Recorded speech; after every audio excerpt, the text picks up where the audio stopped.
Welcome to Unlikely Intersections, where intent, impact, and inquiry inspire conversations. I am Dr. Terry Jackson, and with my good friend, Dr. Philip Brown, and we're at the intersection. What is interesting is that we all face intersections on a daily basis. How we deal with those intersections will drive the trajectory of our daily life. So, with that said, how are you doing today? Man, I'm good. I'm real good now that we're finally started. Yeah, today's topic near and dear to my heart because it takes me back to something that my father always talked about and still does. Our topic is fact-based conversation, but the theme that my father always drilled into my head and still believes in is the concept of perception is reality. Yeah, that's the truth. And fact-based conversation. It's interesting how many people like to give their opinion, and they think that their opinion is fact-based. Yeah, I mean, and it's almost more than think, right? It's folks have gotten to the place that opinion has displaced fact in the course of conversation. And lots of reasons why I'm looking forward to exploring some of those here in the next little bit. But, that whole concept of perception is reality is so deeply true and so flawed as well, right? Because what we got to explore is perception versus reality check. Yes.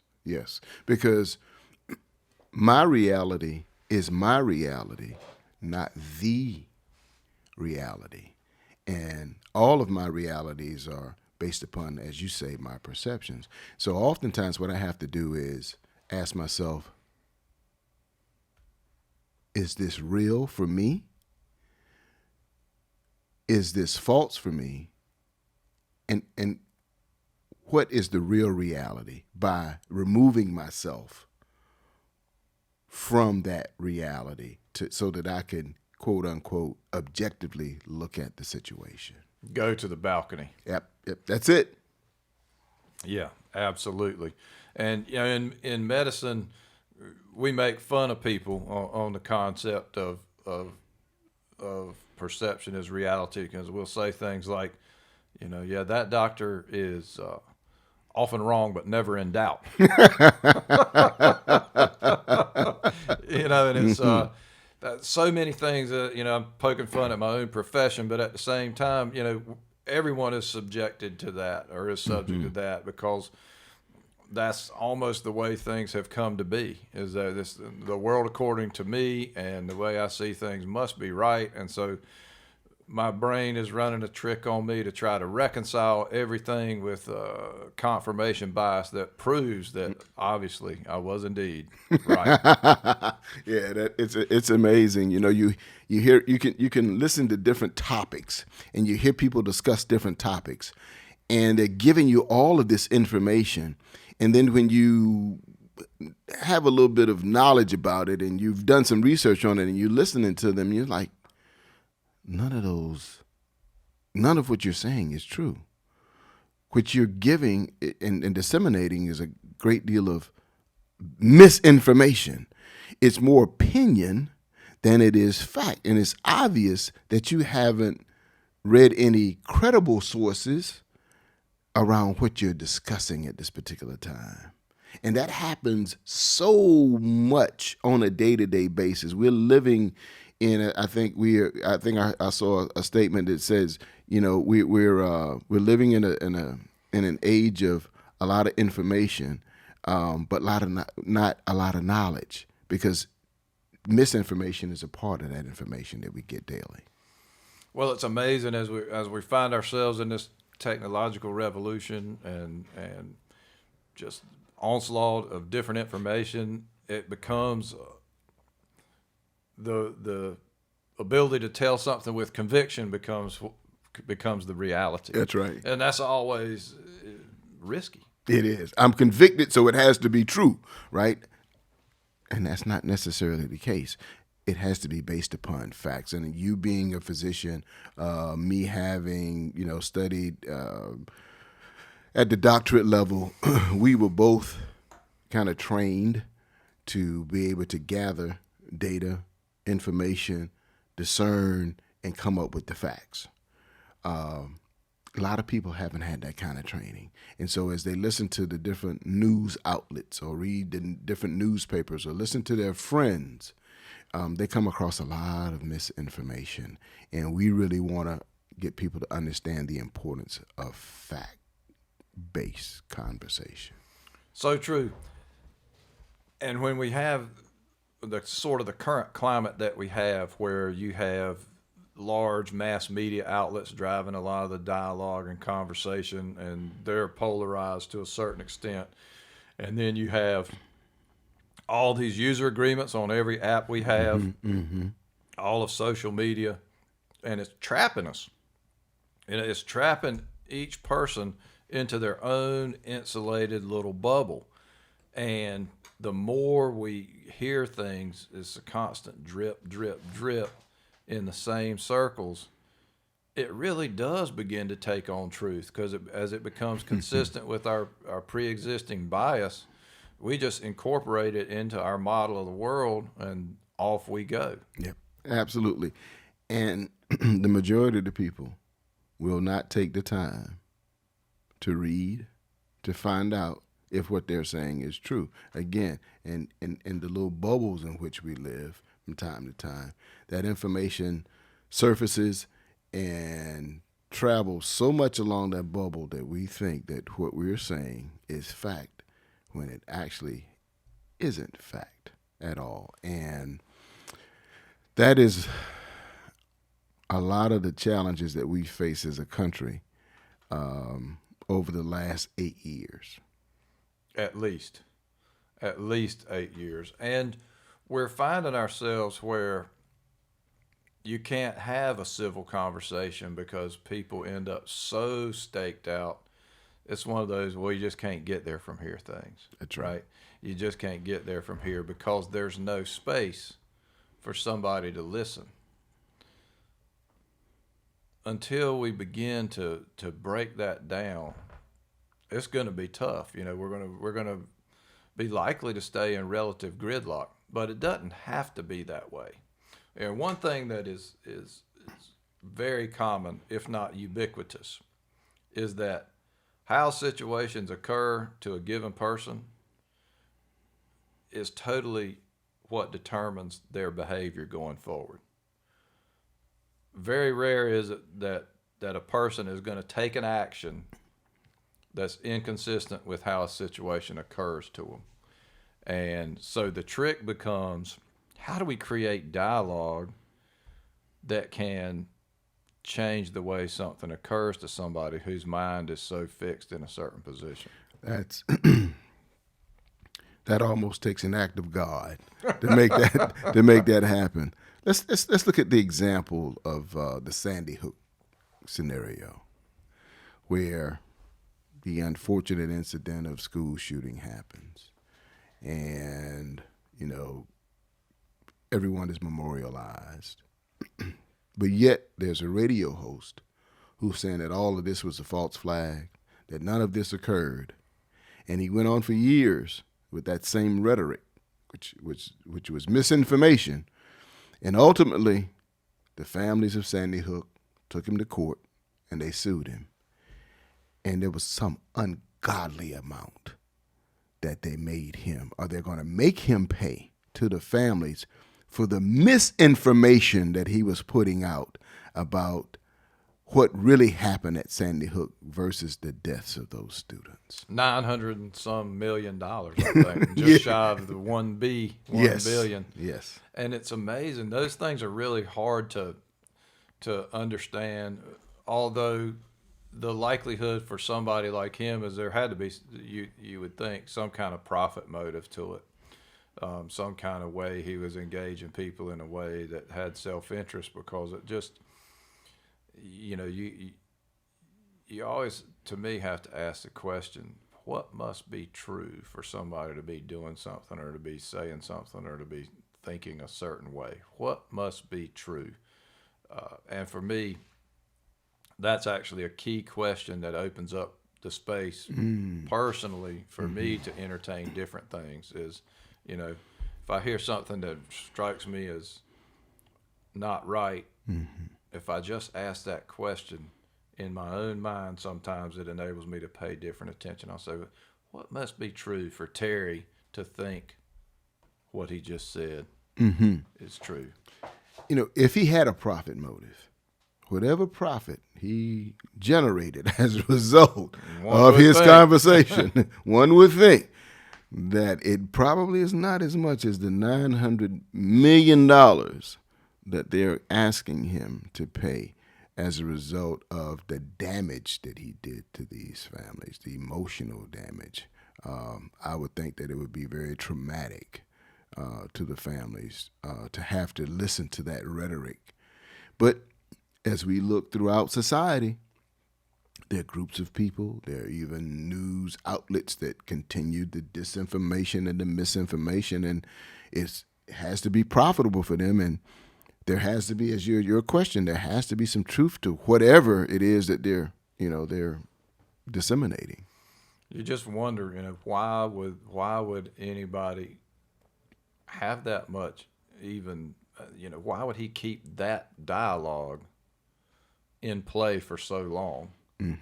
It doesn't even, there's no way to really make intuitive sense out of it, right?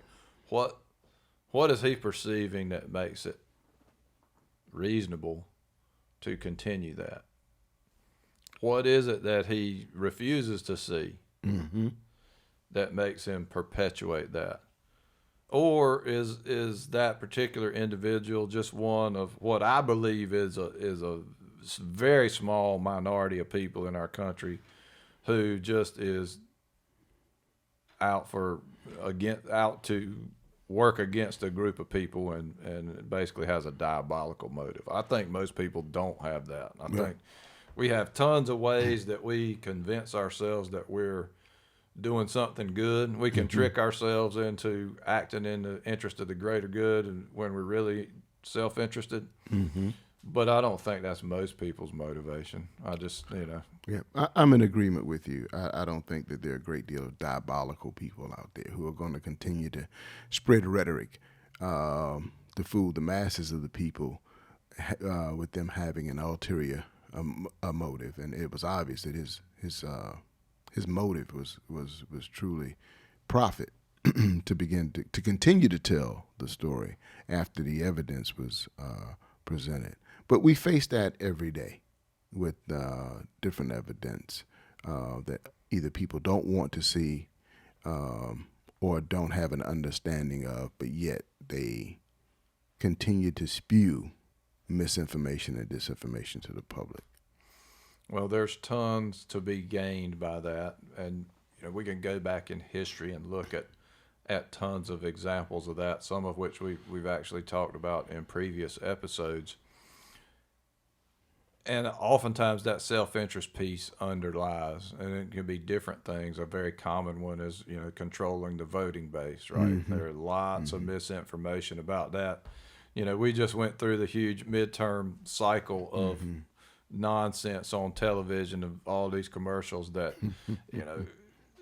it's all about the spin, right? You take one true statement or, one quote and put it with another quote that was unrelated and, make a story. And if you tell it compellingly enough, people start to believe it. But that negates the really important underlying thing about truth is that context means a lot. Yes, it does. It means a great deal.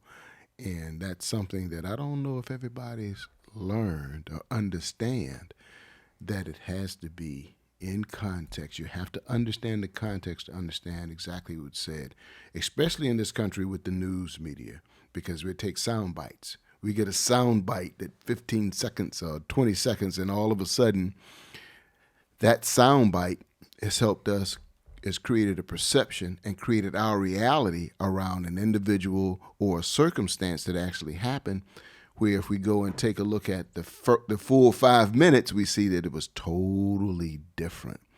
And we have to take the time to look at the full 5 minutes versus a 15 or 20-second soundbite. Yeah, the dubious practitioner of truth, right? That's what they're going to do, and a lot of times those sound bites, those partial stories, those facts that don't go together, are used to drive fear, to create a behavior.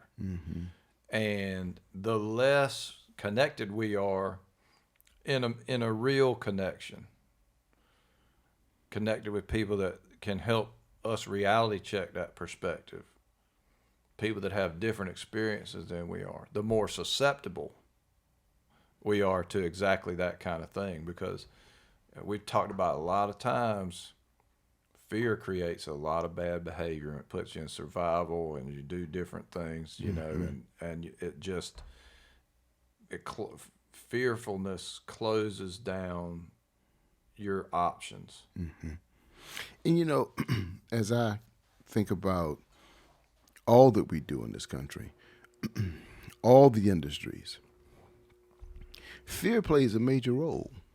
You have to buy car insurance because we want to make sure you're protected if you get into an accident. You have to buy health insurance. Want to make sure that you're able to take care of your family or pay their hospital bills because of if anything happens to you. So at the very root of a lot of industries that we have in this country is fear, because fear pays for a lot of people, the creation of fear. And what we're really talking about is how do we discern facts in such a way that we minimize the fear, because you have or you know how to get to the whole truth. And we kind of talked about that in another episode, an earlier episode. We want the facts so we can get to the whole truth, so you can understand the context and not let the fear mongers drive fear amongst the people.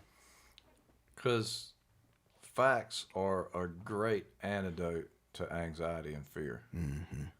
And there's so many different, I think back to so many different arenas where that's proven true, and books being written about it. Even as simple as tee shot in golf. Anxiety creeps in, because, oh man, if I hook it into the pond, that's going to be bad, right? I'm going to have a high score, I'm going to lose, and that anxiety creeps in. But one of the tools is to be up there and ask yourself, what evidence is it that I'm going to hook it into that pond, right? How likely really is that? I mean, I've just hit 5 slices in a row off the tee, right. And all of a sudden now, and so that whole thing of let's take a pause. Let's take a pause and let's really take interpretation out of it. And let's just say, based on how often this circumstance happens, here are what are the true factual elements of it, and just reset. That's right. And oftentimes people don't pause and ask the question, so what are the facts? Let's get to the facts. And once I get to the facts, I can tell whether this story or this message is misinformation or disinformation, and I can take the facts and construct what should be given how the message was given to me, or I can construct how the messenger wants me to receive the message if I have the facts and I understand what the facts are. But most people don't ask that. Because someone else said, this is what it is, they believe what that person said is. That influencer, whether it's a good influencer or not so good of influencer, they believe it because that person said it. And it doesn't necessarily mean that it's factual. Well, and we see all kinds of disasters based on that, right? The FTX thing was one recent one where, folks are putting trust in a certain perspective that really becomes the way it is. And when you unravel it now, you realize that was all just made up. Even the election was actually won, but we lost it. right? The election was rigged. That's probably one of the biggest pieces of misinformation because there was no facts behind it. The judicial system itself found that there were no facts behind it, but we still hear the story simply because people are living in a bubble of whatever their perception is, which has created their reality around what actually happened on election day. Yeah, and it's making it difficult for us to talk to one another. Yes.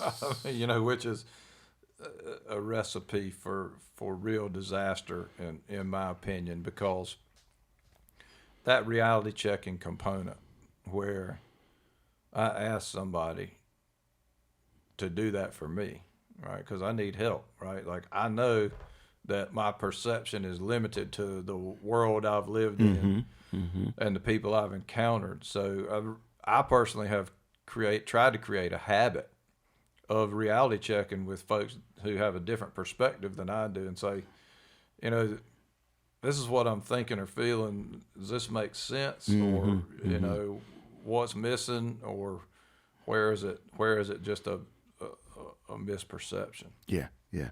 And even with that, asking people to help you check your reality or going to find sources, objectively finding sources where you can read to say, well, okay, this does add up or this does not add up. But what we need, and I, for lack of a better phrase, I think oftentimes in this country we've been, quote unquote, dumbed down. The critical thinking piece that we've kind of talked about before. They don't want us to think critically, and critical thinking means that you got to go do some research and you have to read. And so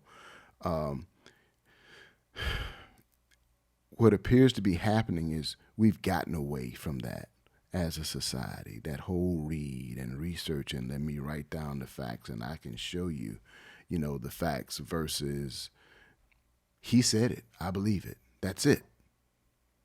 Especially when it comes to the news media, because we don't understand that the news media is purely entertainment. They give us some facts, but it's purely entertainment because they're looking for ratings. Why? Because at the end of the day, they have to have a profit.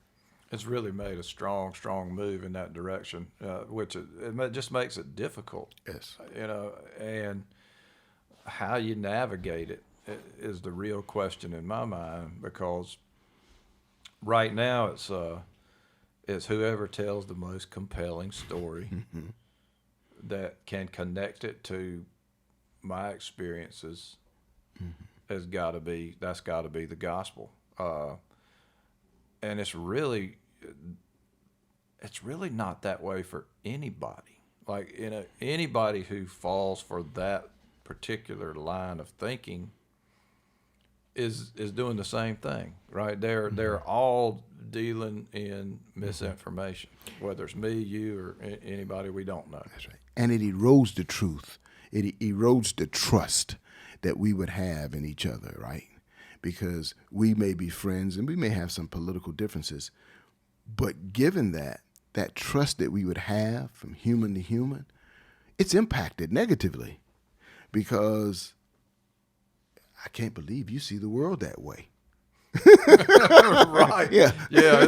It's a small step to go from what must be true for Terry to think that, or how in the world can Terry think that? Exactly. Right. Exactly. And that's where we go so much. And you get these folks that get louder and louder and louder with the same echoes. And there we are.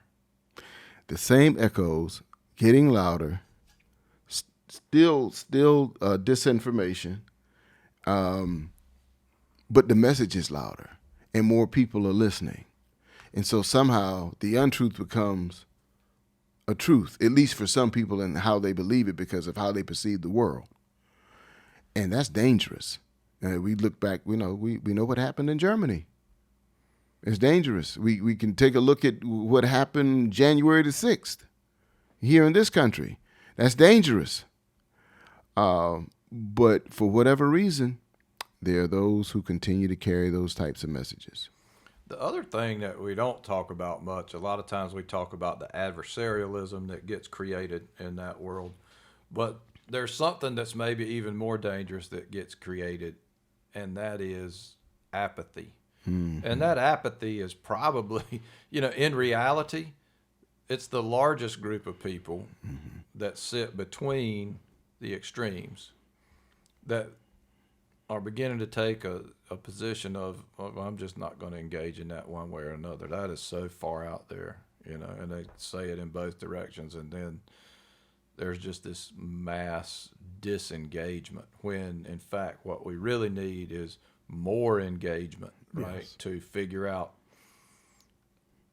how do we make a pie out of these ingredients, right? Like,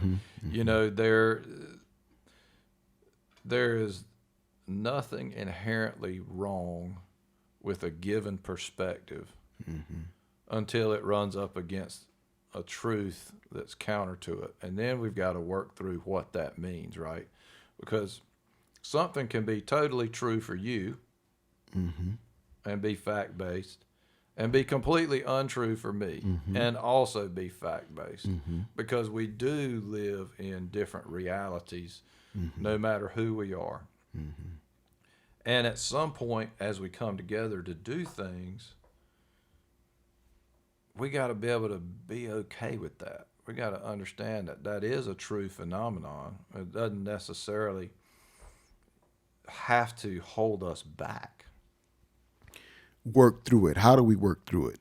How do we work through it together? How do we work through it to even agree to disagree? Simply because I see it differently, you see it differently. My reality is my reality, and your reality is your reality. And it all has to be based on what the facts actually are. It's always been a little unnerving to me how people don't see facts and put the spin on a story, however they choose to spin it. Let's take a look. And you talked about apathy, that's been on my mind the last couple of days, simply because I looked at the election in Georgia, the Senate race in Georgia, and both candidates, and there wasn't a clear winner, simply because I think that apathy played a piece in the runoff happening December the 6th, I think it is. Because if you listen to both candidates, to me it was clear, and maybe that's just my perception and my reality. But I looked at what I thought a politician was, and I didn't see that in one of the candidates. And so it was clear to me, given my perception and my reality of what politicians were. But it was obvious that others saw it a different way, which, of course, now we have the runoff in Georgia December the 6th. But apathy, from what I understand, African-American males as well as Latinos didn't really turn out for that particular election, and that's why it was as close as it is. And now there's the possibility of a candidate who says that the United States is the best. The United States is the best country. How did he say it? He said that we are the best country in the United States and in the world. And I said, the best country in the United States and in the world. He doesn't understand what he's saying. So if he doesn't realize that this country is the United States and not within the United States, he thinks it's two separate countries. How could he potentially be a senator? Because he made that statement. We are the best country in the United States. Yeah, it's fascinating. And I have noticed, I've looked at it from a different angle, because this weekend I spent a little bit of time looking through some of the different clips of things he said, clearly taken out of context, because it's just a little, and I'm thinking, by itself it sounds a little crazy, but it could also be a powerful metaphor in the right context. And I don't know what else he said. And I heard him speak toward the werewolf and the vampire. but I understood in context what he was saying. He was saying that, he said, I didn't know that a werewolf could beat a vampire. And what he was really using as a metaphor to talk about his opponent. But people got caught up in the story of, why is he talking about a vampire and a werewolf? But if you listen to the entire piece, you would understand that what he was really talking about was defeating his opponent in the political race. Yeah, and you see that, and we saw it. Golly, we saw it just in our face, like we do every election cycle on those sound bit commercials. The scourge of any time you're trying to watch the football games on the weekend. Yep. You got to navigate through them, or the basketball game. And you're that's like, right. not That's again. right. That's right. And in the local races, a lot of times all the people, right? You actually have had some relationship where you're 1 degree off from the people, and you're like, this commercial has nothing to do with what they said. That's right. Right? Like, it is so far removed, and it's amazing to me, not that those commercials run, it's that people actually believe it. And the evidence I give for that is that you go out and hear what people are saying about these folks, and it sounds like the commercial. And you're like, but we know her. We know him. And it's like, even though we actually know better, we have begun to believe it because, we watched 3 games on Sunday and we heard it, 6 times at each game. That's right. That's right. I think it goes something like, if you tell a lie often enough, the people will begin to believe it. So if you give this message of disinformation and misinformation enough, people begin to believe it because they're not critical. They're not critically thinking. They're not, for a lot. Oftentimes they're on autopilot, so there's not a whole lot of thinking going on anyway. It's a whole lot of regurgitation, and that's what you're hearing. You're hearing the commercial from someone who sat there and watched the commercial 6 times, and so all of a sudden now they've been indoctrinated into that person's philosophy around politics, and you begin to hear that with no facts whatsoever. It's amazing to me. It is just literally amazing because it's so counterproductive. Yet it's such a temptation for all of us, right? Is that the more we see, the more we believe, the more, and it becomes a model that we put in play that doesn't have any foundation in reality, right? It just was somebody's good storytelling that tricked us. And I think about, how this comes to play in a team construct. Maybe it's an executive team, or maybe it's a work team, could be an athletic team, of how you fight the phenomenon we're talking about. And you really do have to put some principles at play. And to me, one of the first ones is most respectful interpretation, which means I'm not going to jump to a conclusion about the meaning of what you said.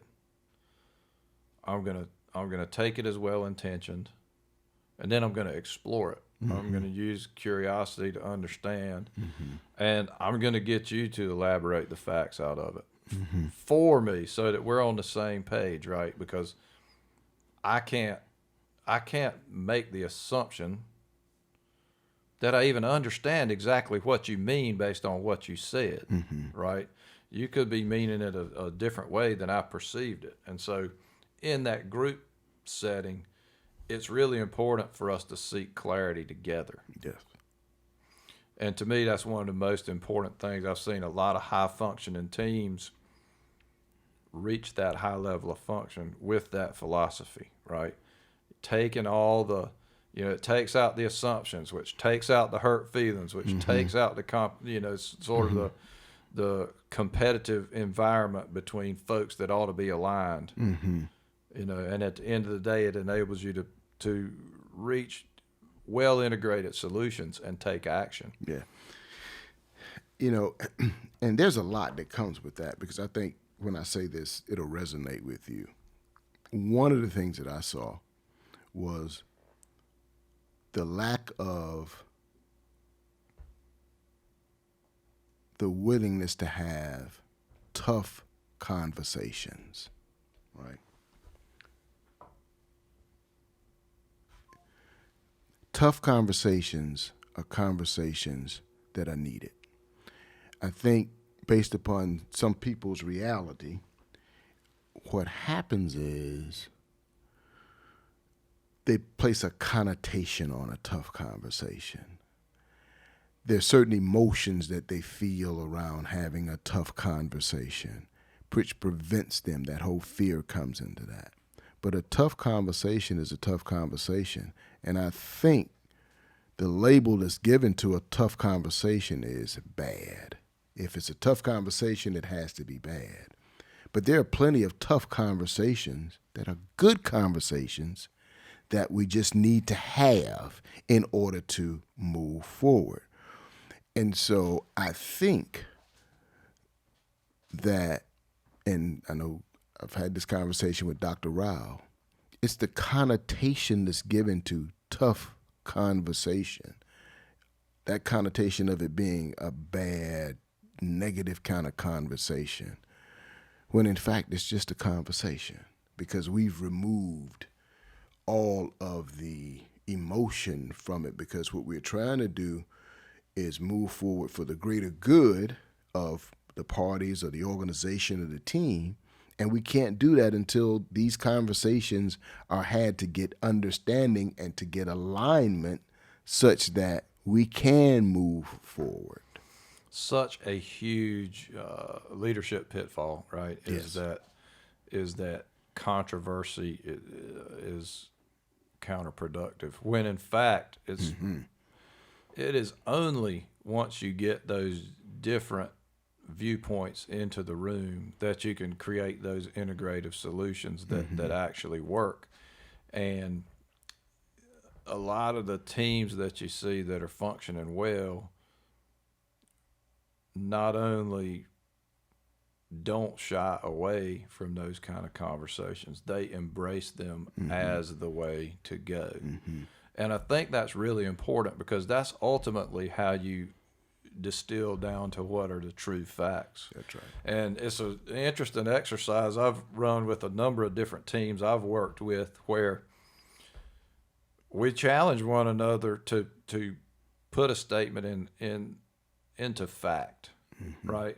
And it's amazing to me how often the first attempts to do that is just an interpretation of interpretation. And you keep drilling down into that, and you finally get at the basis of what that fact was. Now, that doesn't mean it was a misstatement. It just means it's how it occurred to that person to say it. That's right. And then the way it occurred to the person who received it was something else still. And if you have a team of 7 or 8 people or more, then each one of those things is often a couple degrees different, right? That's right. And so really challenging the group to distill that down, to boil it down to its essence of facts, ultimately gives you the foundational elements from which you create solutions. Teams that do that do well, whether it's business, whether it's sports, whether it's social groups. It makes a big difference, because it gives you a chance a lot of times to make sure that what you're dealing in is consistent with the values that you've set out and with the purpose that you're trying to achieve. Yeah. Even the industry, if you will, that's supposed to be the industry of truth in this country, the judicial system, they suppress facts, they omit facts that maybe shouldn't come in. There's all kinds of techniques that they use that doesn't really get to what the facts are around the case, even though we're told these are the facts of the case. As we discussed in our last episode, there's a lot of ambiguity in the judicial system that just doesn't help us get to the facts around a case and how those facts are used to either defend or prosecute someone. I've always been just amazed by that process. I've done a lot of expert witness work and have sort of had a behind the curtains look at how that works. And it's amazing, you get sworn into testimony to tell the truth, the whole truth, but nothing but the truth. But then they tell you which parts of the truth you can say, right? And they do objections, and there's all these different things. And at the end of the day, the jury instructions go to what you're permitted to consider as facts, right? So it's all based on technicality. And at the end of the day, the truth is that whichever side tells the most compelling story in the eyes of the jury and based on what the judge has permitted into evidence is going to win that case. Yes. And it doesn't have a darn thing to do necessarily with the truth of what happened. And there are lots of conflicts in that. But we don't have to conduct our daily lives that way. No, we don't. We can ascertain it's easier than a lot of people think to ascertain the facts, right? It just takes a little bit more effort in your research. As you said, you spent a little bit of your weekend kind of looking at different segments of a particular political race just to see what was said, what wasn't said, what's true, was it a soundbite? Am I really able to put it in the context given what was said? And if people would take time to do that, guess what? You could ascertain the facts. Yeah, and there's one other thing you got to do.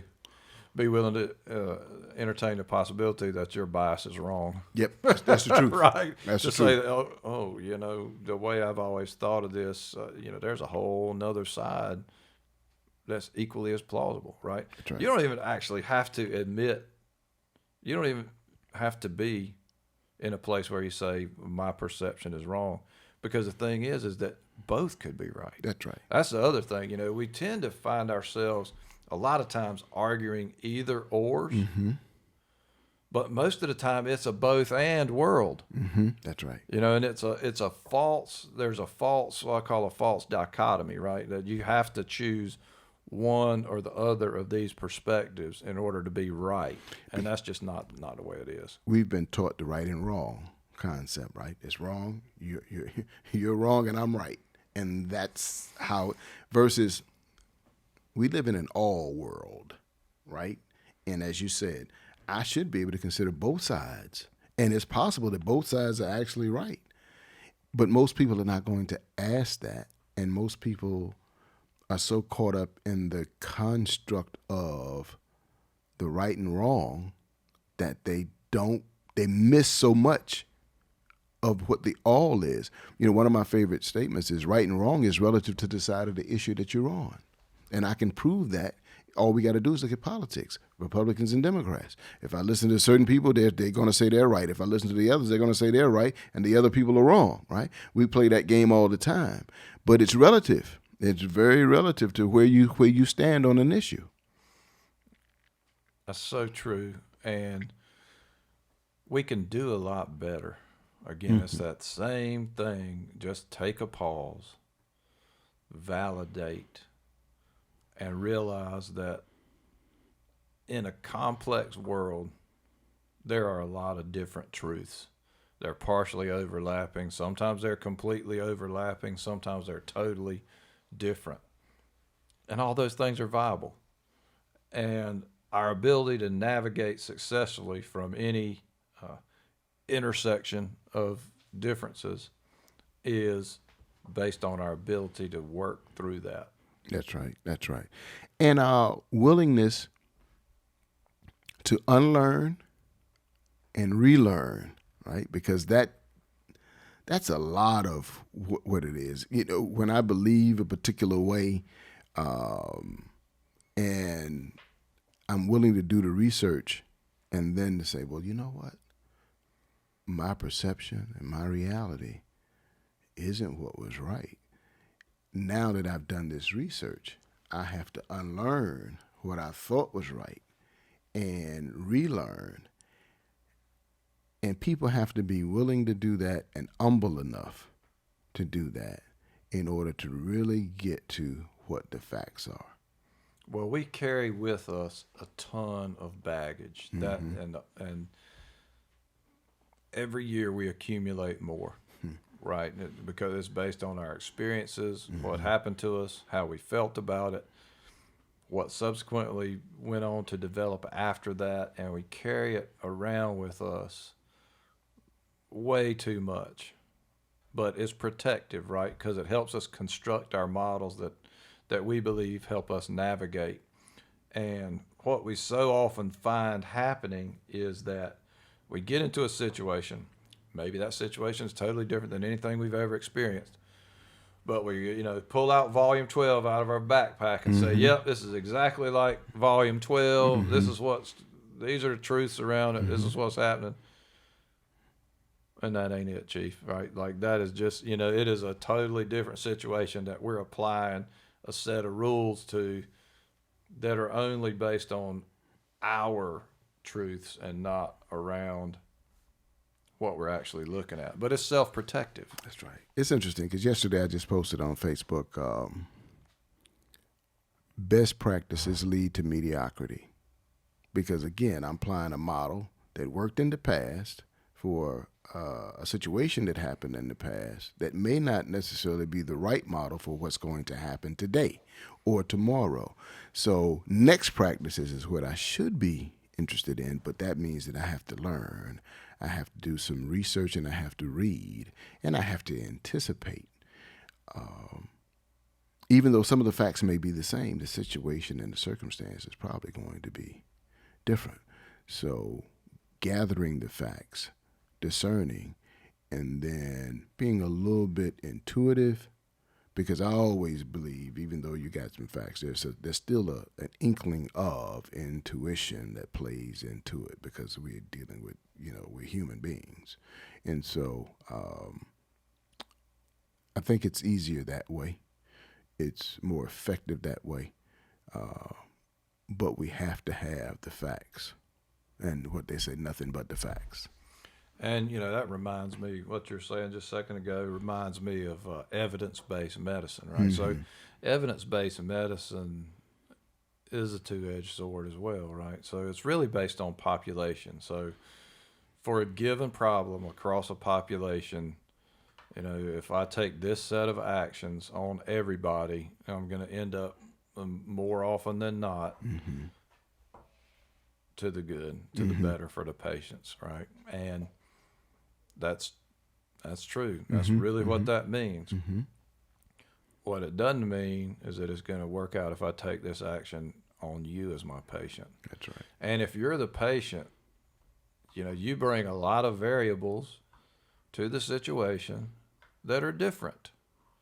And failure to consider those variables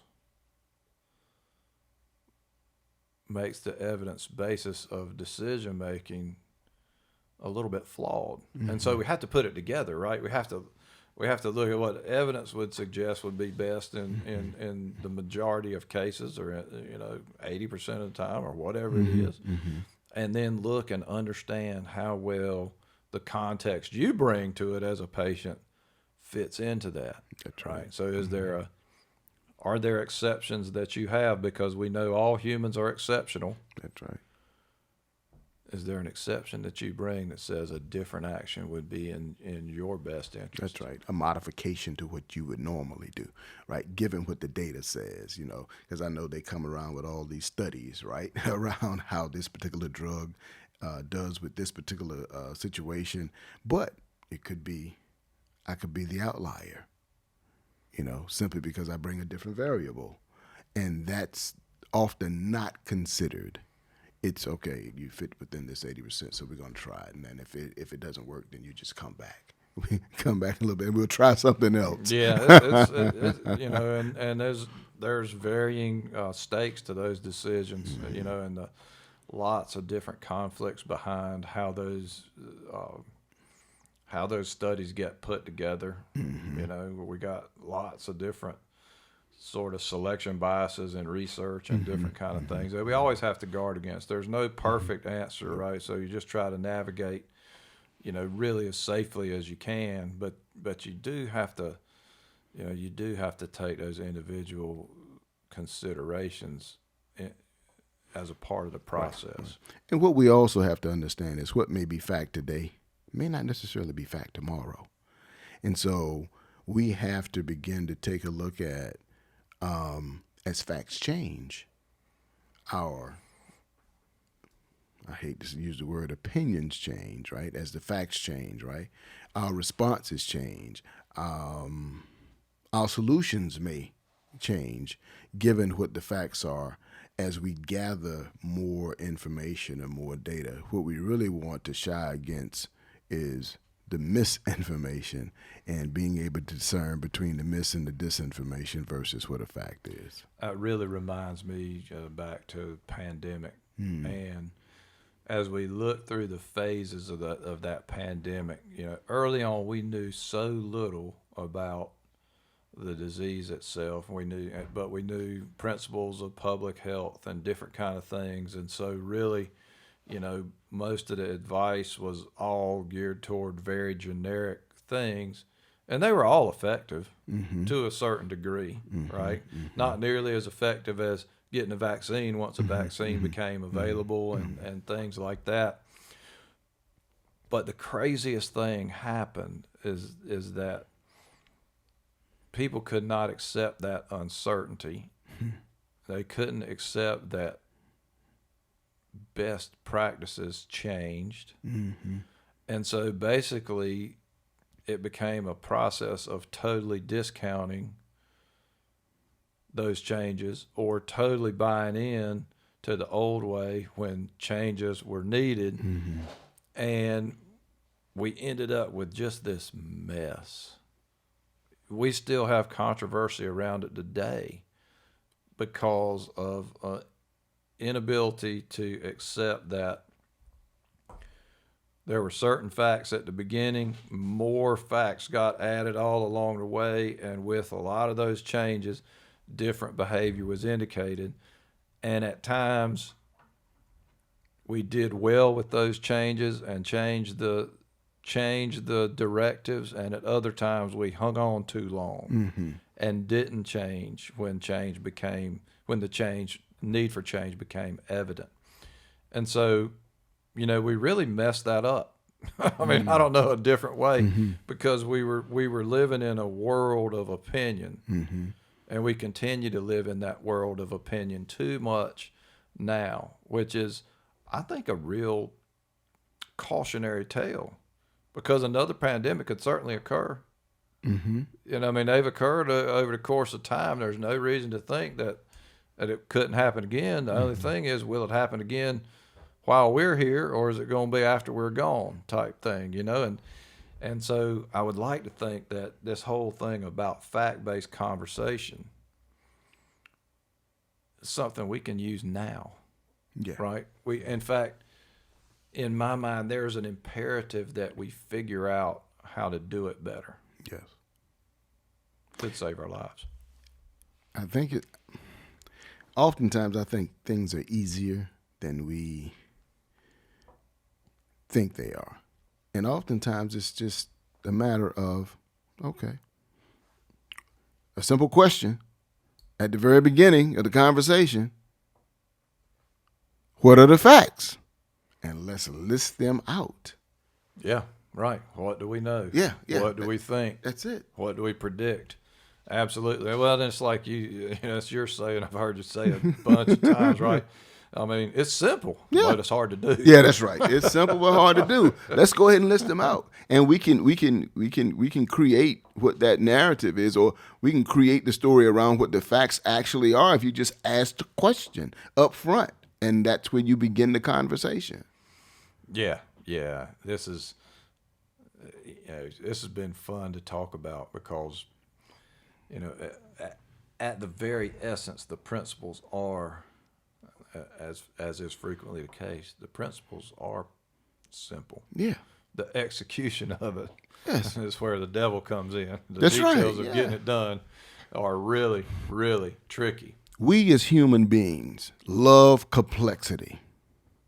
We like to hear people use large words because they have an expansive vocabulary, and it sounds so beautiful, and we become enamored with all of this that we think is complex, when we really should be dealing at the other end of simplicity. In the political game, we get some politicians who are very eloquent in their speech, and the people get caught up emotionally, and they don't ask the question, so what are the facts?